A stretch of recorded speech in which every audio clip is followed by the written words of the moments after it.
Elizabeth Quay is Perth's premier waterfront destination with a really great story behind it. Enjoyed by tourists and locals alike, it's designed to be a gathering place for the community, featuring open spaces, recreational areas, and waterfront promenades, and is renowned for its amazing events and activations that are put on throughout the year. Now, I love coming to the events down here, but there are plenty more reasons to come and visit the quay all year round. It is the perfect backdrop for an after-work sunset drink or meal because there are so many delicious options around.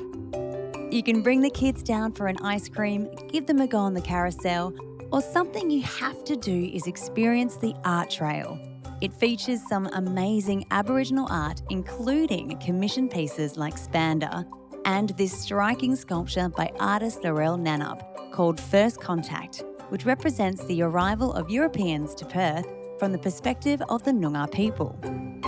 Now, this would have been pretty surreal for them. Having never seen a boat with big white sails, to the Noongar people, it looked like a big white bird, and with all the sailors, they thought it might have been their ancestor spirits coming back from the dead from the sea. So this piece of artwork is a very significant cultural landmark as it symbolises the meeting of cultures and also our city's rich heritage.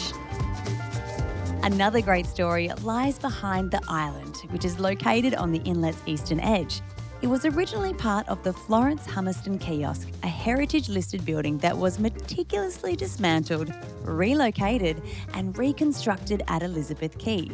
This ambitious project highlights the commitment to preserving Perth's heritage while revitalising the waterfront area and offering a unique dining experience. Jasmine, the views here are just unbeatable, but there's lots of different parts to the island, isn't there? There is so much more to the island than just the views. You know, we're a microbrewery, so we brew all of our own beers here on site. Great spot to enjoy a cocktail, have some food. We've just launched our new menu.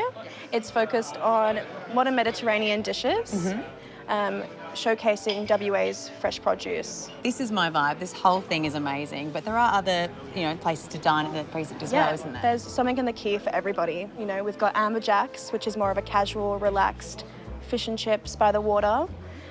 We go around to the Oyster Bar, which is definitely more of a premium dining experience. And then, of course, the Reveille, which is the best of both worlds, with a beautiful dining room and an amazing rooftop terrace to enjoy a drink.